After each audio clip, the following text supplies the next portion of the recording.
Hey guys, how's it going? My name is Miles Whitboyer, and you're tuning in for the very special interview of Jason Vinson alongside myself on the Photographic Collective podcast. But hey, before I kick in Jason and we talk about all of the cool things that he does with light, as well as just diversifying his brand across the entire industry, I want to remind you a few things. If this is the first time you've come into this podcast, or you're watching us over on YouTube or anywhere else this is streaming, there's really just a few clear purposes of this podcast. First, we want to encourage you to up-level your brand, to increase your client experience, and then, of course, to build a positive and more intentional community in the photo industry. So just by being here, you're already on your way. Guys, I hinted at this just a second ago. I'm really excited. Over on YouTube, if you're watching, I am adding Jason to the screen, and let me give Jason a quick intro. If you don't know Jason Vinson and you do know me,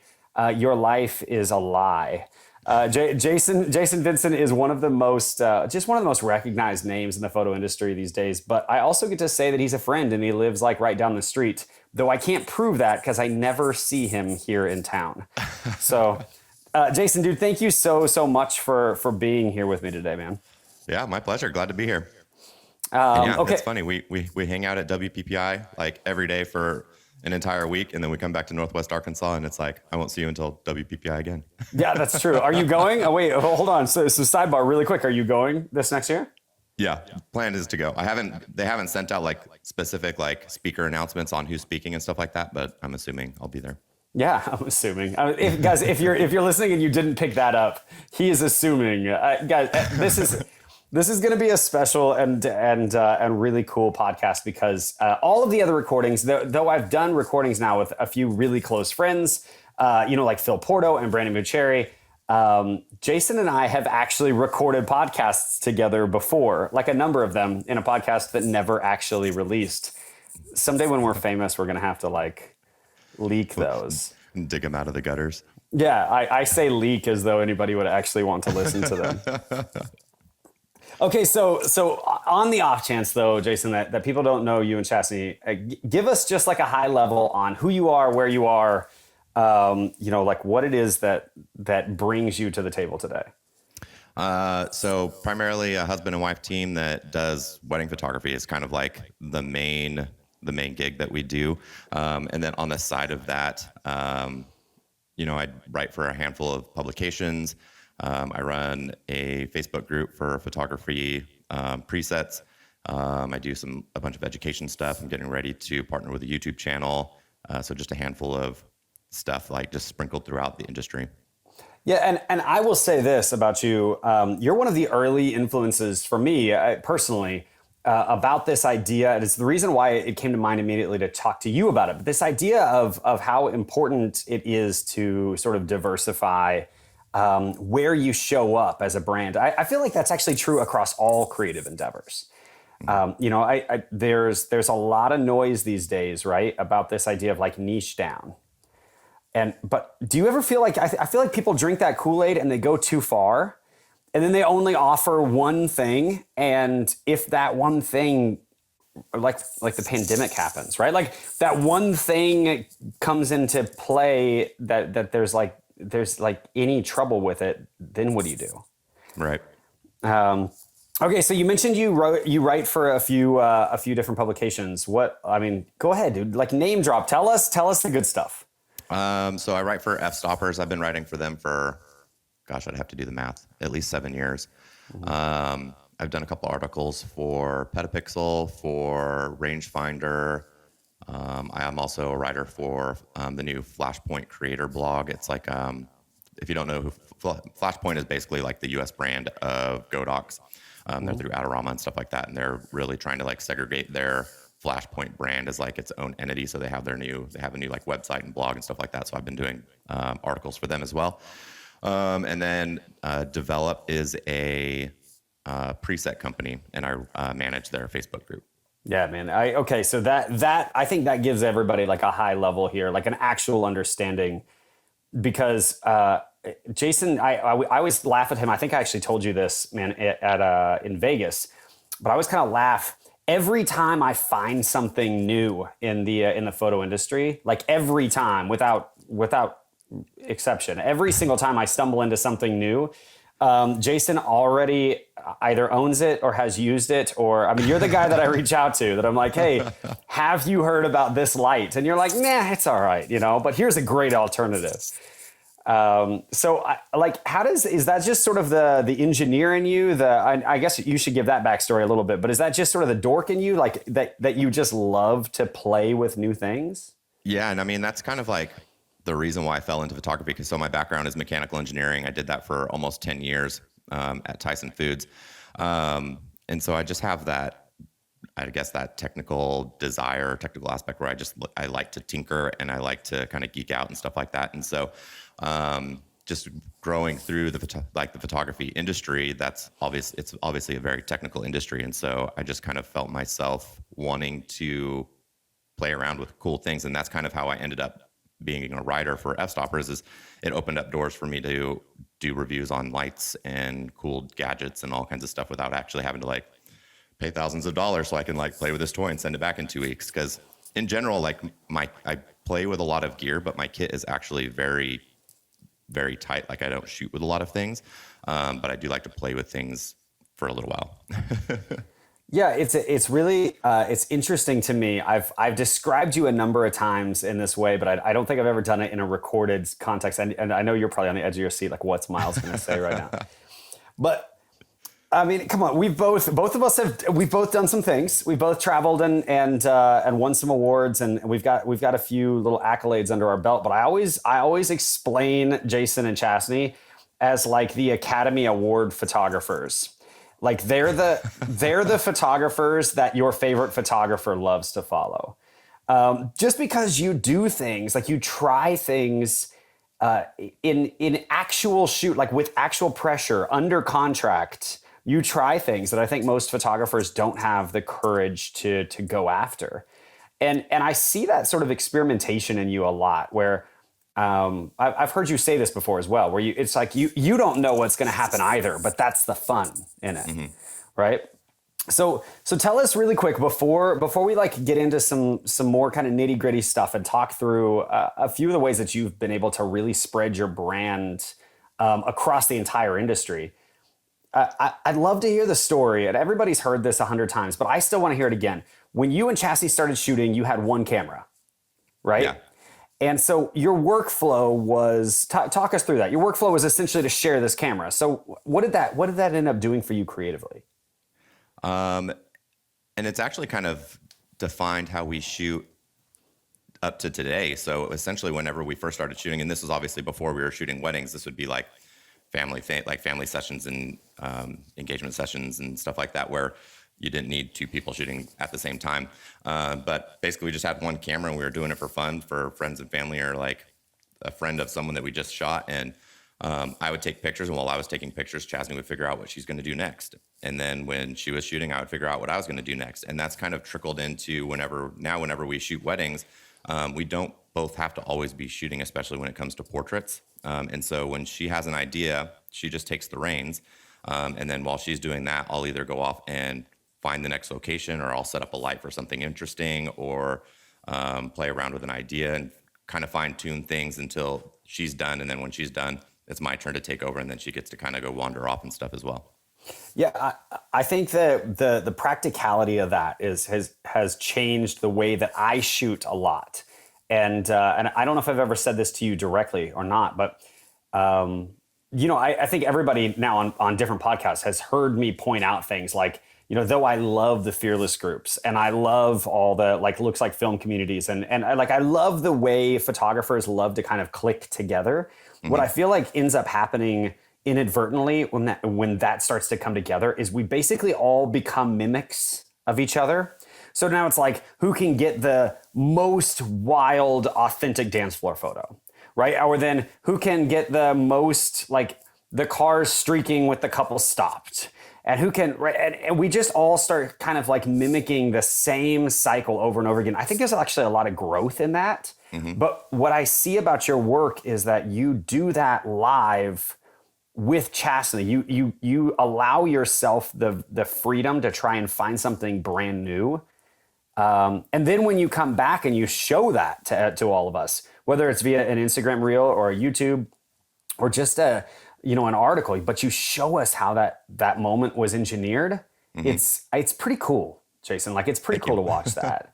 Yeah. Okay. So I mentioned it in my Facebook community earlier today that I was going to try and get like lighting secrets out of you, and I promise that is going to happen. But I want to talk through this quickly because you're like the lighting.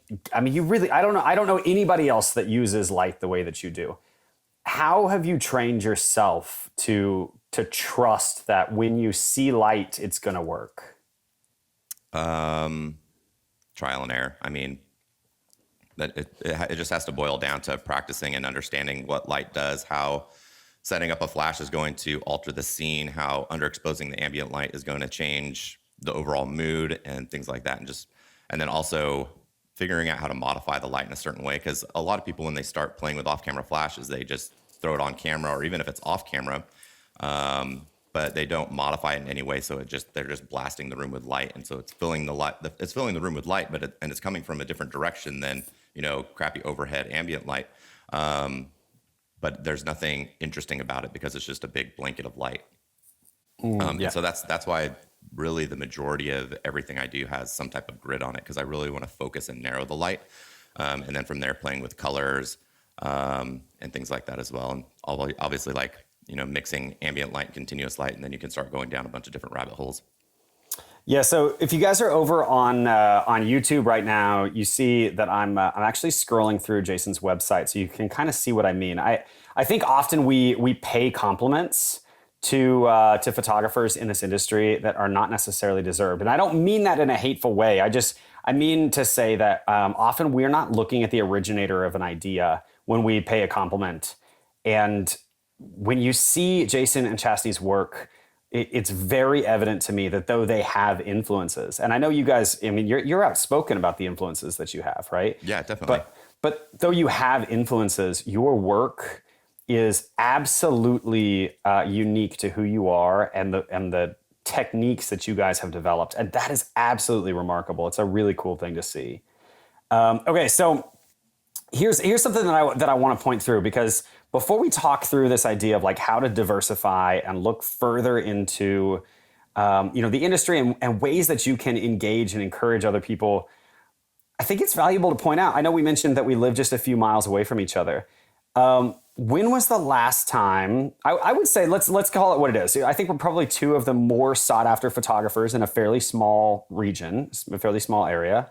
When was the last time that you lost a wedding to me? Oh, I have no idea. We have so different styles that I feel like anybody that's looking at me is probably not looking at you, and anyone that's looking at you is probably not looking at me. Guys, if you literally only take one thing from this podcast today, it's that sentence.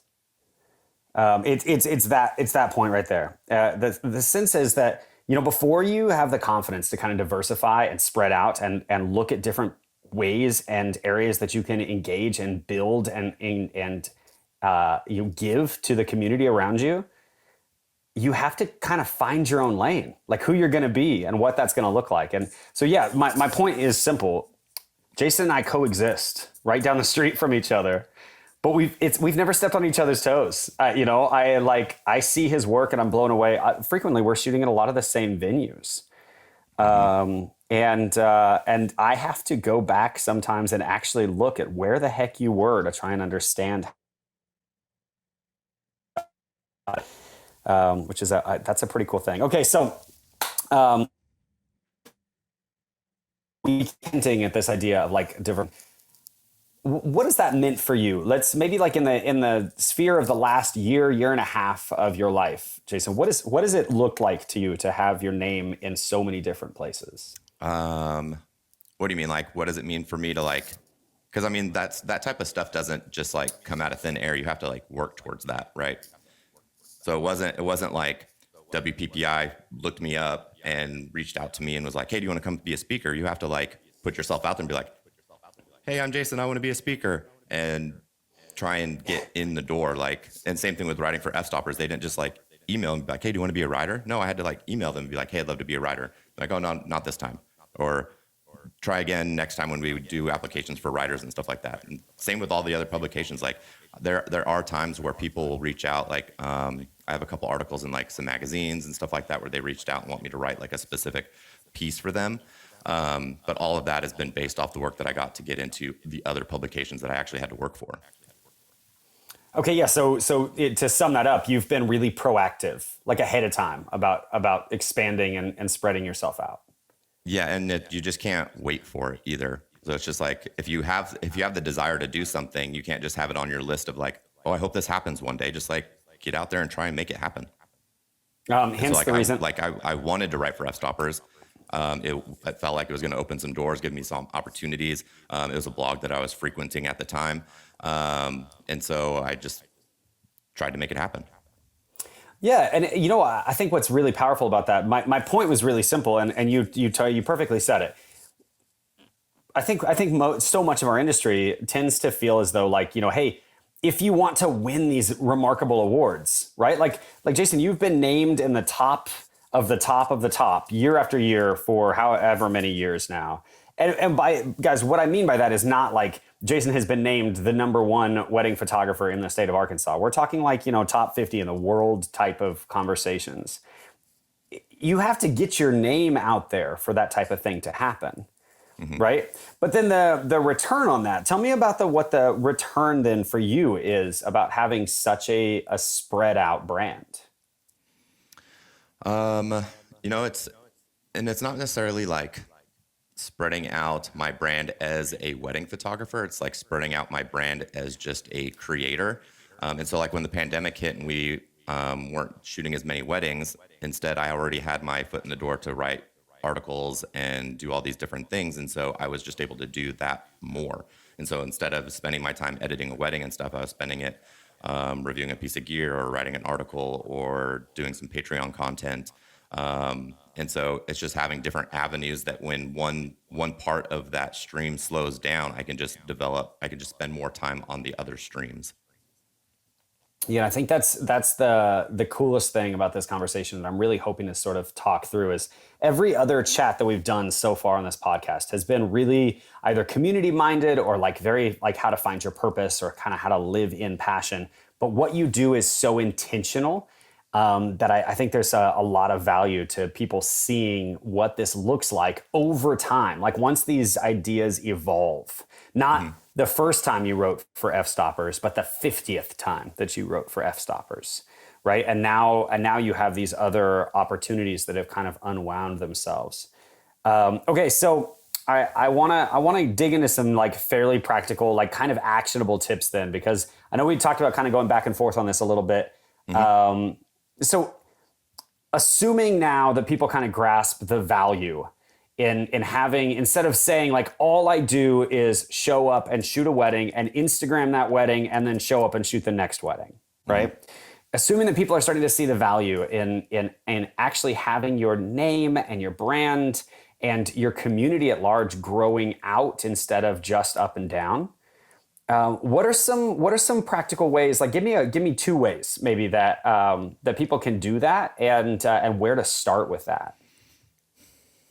I think the main way would just be to try and figure out what it is that you actually like to do in your business, and figure out where you can do that more for other people.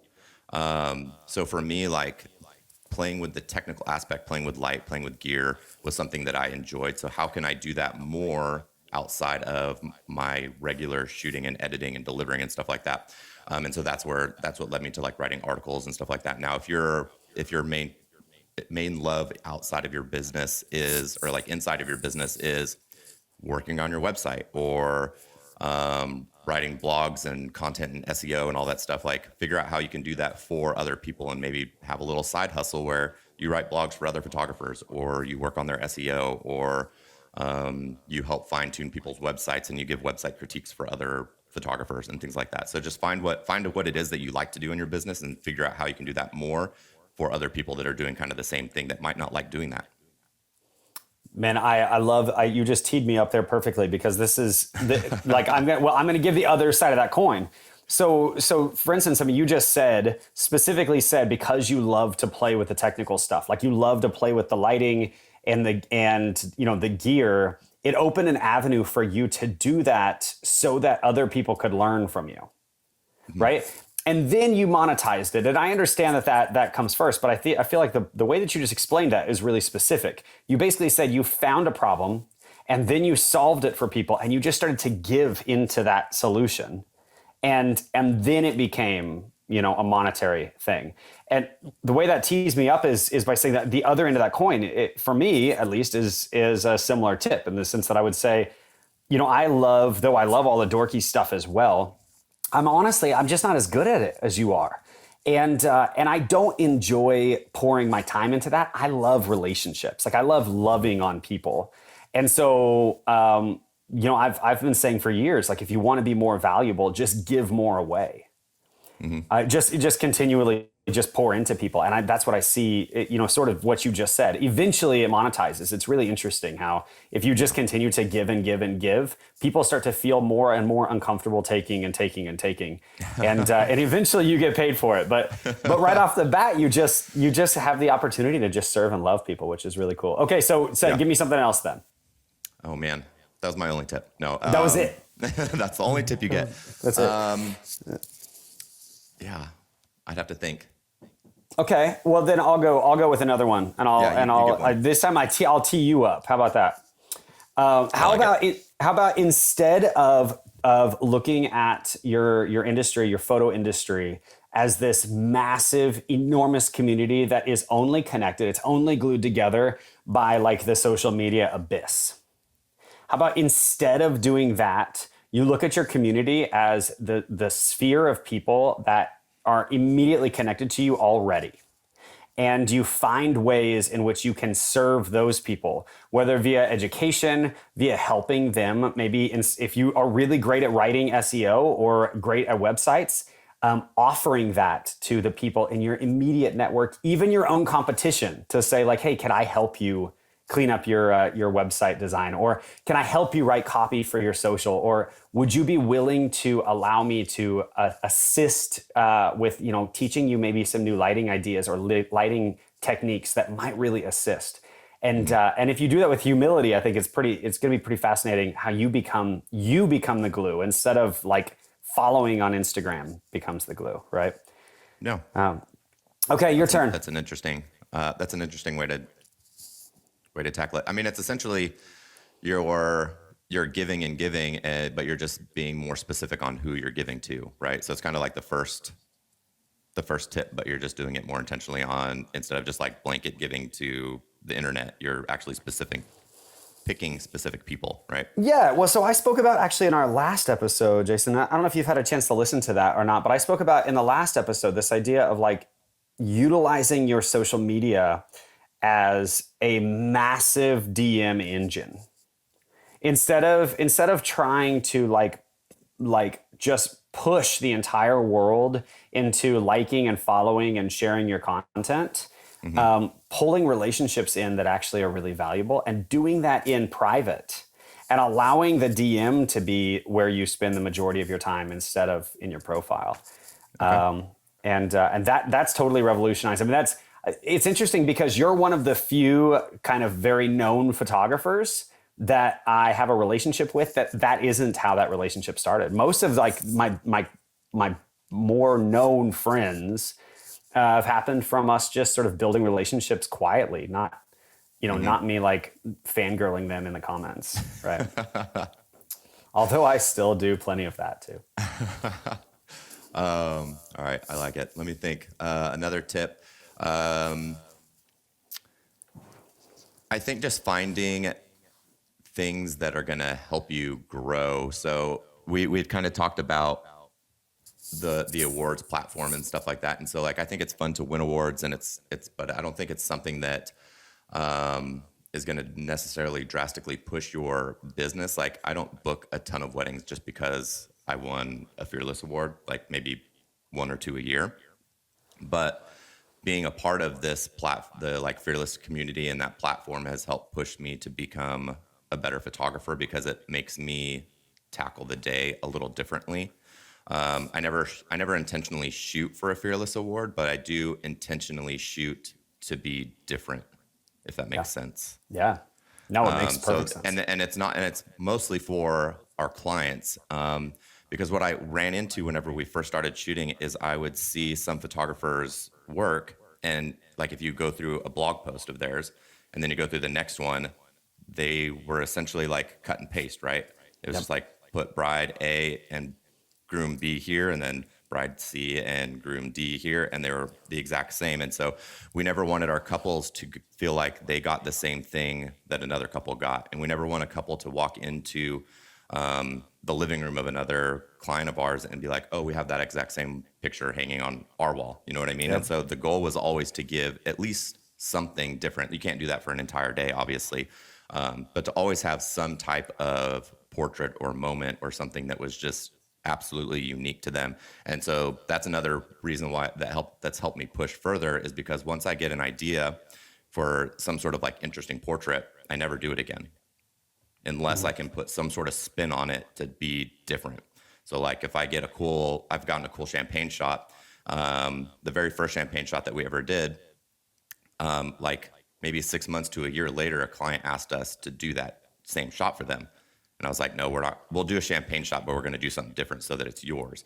So it's like, I'll do it, but it has to be something, there has to be a spin on it, if that makes sense. Yes, I love it. I love it, man. Hey, I have to admit this while we're like, live or pseudo live, and everybody gets to hear me actually say the way that how extensively, you actually influenced me with these thought processes. So I just flew back in yesterday from a wedding in New York, right over the Connecticut line.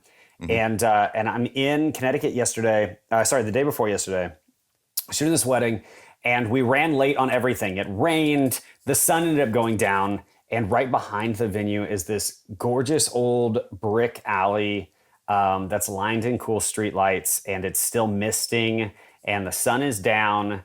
And I've got, come on, Jason, you're like, okay. And what did you do, Miles? This is a dream.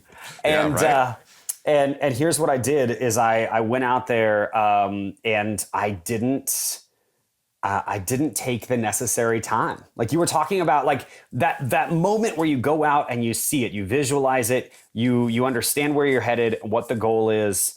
And then you come back in, make sure that you're geared up, make sure that you're kind of ready for it. And then you grab the couple. I did it backwards. I got excited and I was like, hey, we only have 2 minutes for this. And I grabbed them and I was like, outside, go. And I threw up a couple flashes and I shot it and I botched it. It was not good, man. It was so, anyway, I only say that to say, like, I think frequently we always talk in these podcasts about all of the successes or like all the things that go right.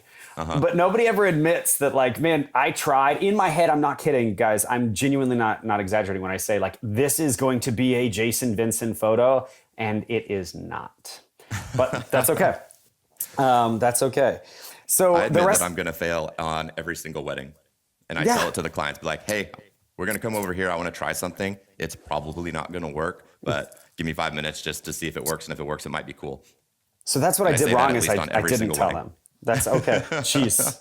Okay, I need to be more direct then. This could suck. That way, when the photo doesn't end up in the gallery, they're like, "Oh, it must not have worked." Yep, nailed it. Okay, so I didn't even tell you that we were going to do this today, but here we go. Are you ready for this?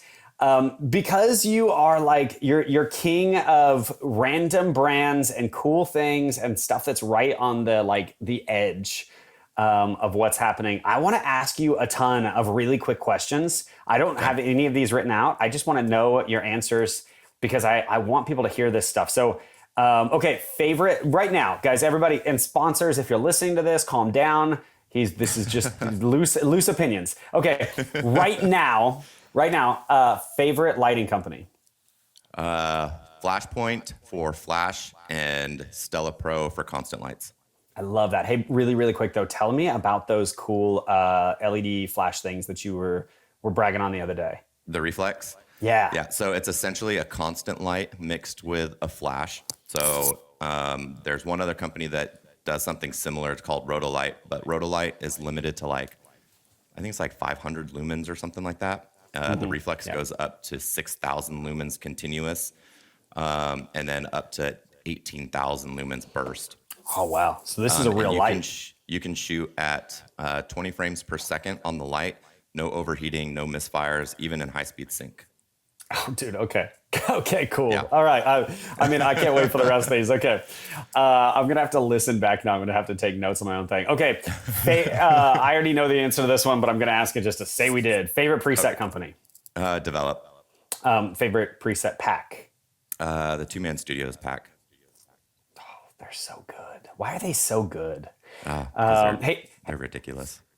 Sidebar, 2 episodes ago, I had the chance to sit down with Charmy Pena, and if you haven't heard that episode yet, yeah, well, I know that's a whole, that you just have this whole squad of people that all love you and love each other, and and so I had to tip the hat. The only reason I even know Charmy Pena is because of you, and she's an absolute boss. Okay, favorite, obviously, favorite camera company, blah, blah, blah. Sony. Let's get it out of the way. Let's get it out of the way. Constant or single shot focus? Oh, constant forever. Dang it. What does that even feel like? Okay, I'm not supposed to say these things out loud.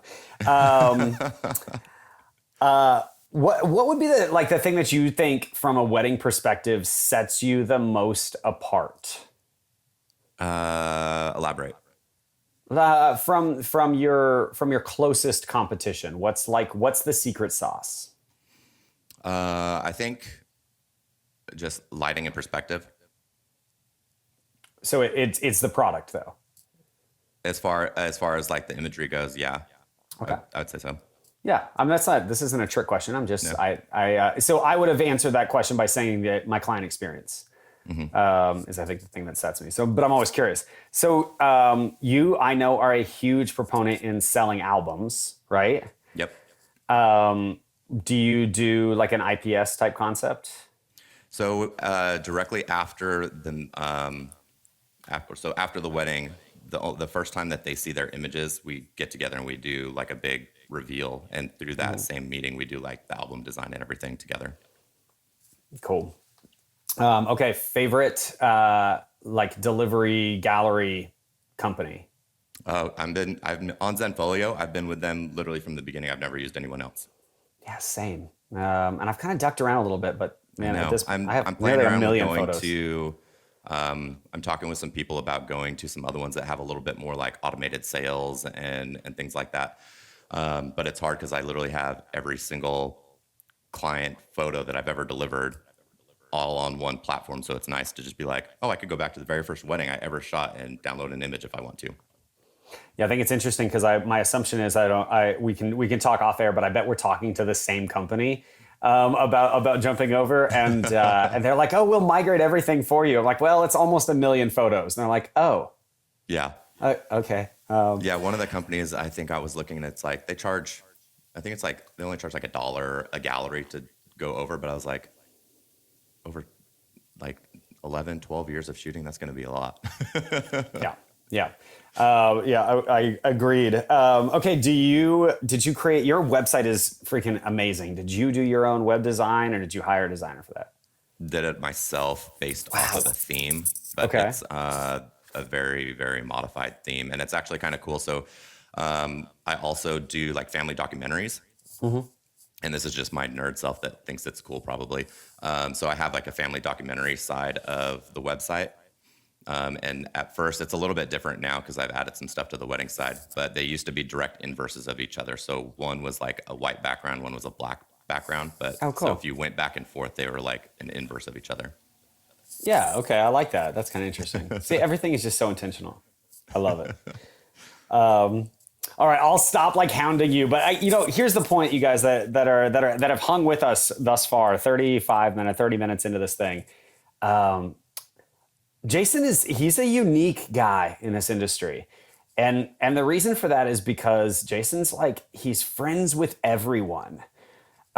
He is connected to nearly every brand, but he's done it in a really organic way, like a very sort of natural way. And so he does have opinions about all of this stuff. It's not like, you'd have a hard time finding a camera company, honestly, a camera that you haven't shot. I can remember. Listen, here's a funny story. After I became a Fujifilm and X photographer, I reached out to you to get your reaction from a camera that I couldn't even get my hands on yet.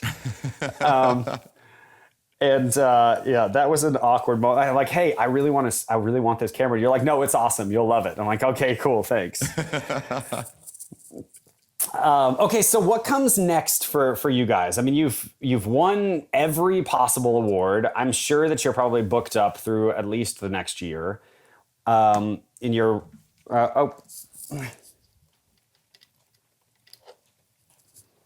cool. That time that I unplugged the mic during my own interview. So what comes next for you? Like, where are you guys headed? Well, we got baby number 3 in the oven. Oh, yeah? Yep. Yes. So I think that I still always want to shoot weddings, but I think over the next few years, probably dialing back on weddings and maybe dialing up on other types of shoots. Probably maybe some senior stuff, some more family stuff. I'd love to do more like family documentaries and stuff like that. And then education side, working on content to do some in-person workshops, as well as possibly recording some online workshop content that's more. So I have my Patreon page, which is basically like monthly videos and articles that I do for, like image deconstructions, how to edit and stuff like that. But then like an online workshop that is a lot more, has like an actual path that you're going down. So like an actual lesson plan instead of like little tidbits here and there. And then just seeing where things go. Man, I love it. I just always love being able to cheer you on and kind of watch from the fringes, from literally down the street. But it feels like it didn't even occur to me if it says anything. It didn't even occur to me until I was making my coffee before our interview started that we could have easily done this thing live. We actually could have actually met up in person and. You could be sitting in my office right now, and right. But instead we're choosing to be down the street from each other. Okay, so I want to know then, as we start to kind of like wrap this thing up, I want to know what your secret to sort of having found so much success is. We've talked about you being sort of like, nerdy minded. We've talked about how important it is to work with you, for you and your wife to work together and sort of that process. Mm-hmm. But man, none of that, like you could reverse engineer every piece of that and not get the same sort of remarkable results. So what is it, at least in your mind, that has opened all of these doors for you? I think it's just honestly for, like, especially like the awards stuff is just the desire to be different. I've always been like, if I show up to an area and there's a bunch of photographers over here, I'm going to go the opposite direction. Same thing when I do a little bit of like documentary work for like, just for fun. I shot, like a motocross race and, I think it was like the World Cup open mountain biking thing here in Fayetteville. And basically every time I'd see a group of photographers go one direction, I just went the other way. And so the idea is that I always want to show something, a different perspective than what other people are seeing. And I use that on a wedding day as well. And it's like everybody sees a wedding from their eye level, right? And so it's always like get down, get low, go shoot something from where people can't see it themselves. Okay, I actually would add a 2.0 to that, I think, though. And maybe what's interesting is maybe you wouldn't even see it this way. Or maybe you do and you just didn't choose this piece to point out. But I would say I think you're probably one of the most connected community parts of our industry, people that I know. You're a part of nearly every Facebook group, every Facebook community. You're actually involved and engaged in nearly everything that, at least that I stumble into. I think a big part of the success that you guys have had is in your willingness, sort of your humility to be a part of a really big crowd and then maybe, find a different way to stand out inside of it. Maybe. Yeah, I don't know. Well, I mean, case in point for me, you're in over at in my cute little Facebook community, and sort of always adding value over there, and it's a big deal to me. That's really cool to be able to say, like, we've got all of the, not all of, but a lot of the really big natural light names are in that group because they're all my like close friends. You're the only weird strobist that I know. So that's not true. I know a bunch of weird strobists, but you're the best. And one day we'll convert all you weird natural light photographers. Yeah. Yeah. I'm getting there. I'm like slowly getting there. You guys will see the light. No, literally. I think can we make a t-shirt that says that? Yeah, I'd love to. Let's do that. Okay. You guys, thank you so much for taking the time to listen to Jason and I just sort of banter back and forth. Hey, if you haven't already, it would mean a lot to me, if you would jump over into Facebook, send a request over to the Photographic Collective to join our group. There's a link in the show notes about that as well. The only thing that's really going on over there, if I'm honest, is just people with purpose, with some intentionality, and with some positivity pouring into each other. It's just a chance for me to give. Also, if you haven't followed Jason Vinson, you are the last person on earth. So make sure that you click over and follow along just his reels and his sort of behind the scenes. Listen, there's 10 million photographers these days doing these things, but Jason's are actually informative. I walk away from every single one of these reels feeling as though I actually could figure out how to do lighting the way that he does until I'm in the streets of Hartford under pressure. Jason, dude, thank you so much, man, for taking some time to hang today. I really appreciate it. I know your time is very, very valuable. Hey, tell us what else, other ways that we can, engage and connect with you. Tell us about your Patreon. Tell us all the good stuff. So obviously I'm active in your Facebook group, so you can always hop in there. Instagram's always a good place. I try and respond to every DM, every comment. And then, Patreon. So Patreon is essentially like a subscription-based blog, if you need to come up with a specific name for it. But basically, I just make content every month, videos, how-to type things, image deconstructions, editing, walkthroughs, and stuff like that. I also have a series that I'm working on over there called Seeing the Light. So if you're interested in starting off-camera flash, essentially what I do is I find interesting light throughout my house, figure out what's causing the light, how to recreate the light with flash when the light's not there, and then how to modify it in an interesting way to create something a little bit more dramatic, a little bit more interesting. And that's essentially how I learned how to use flash, is just trying to modify it in a certain way without actually having to carry a bunch of modifiers, and that's how you see light. So yeah.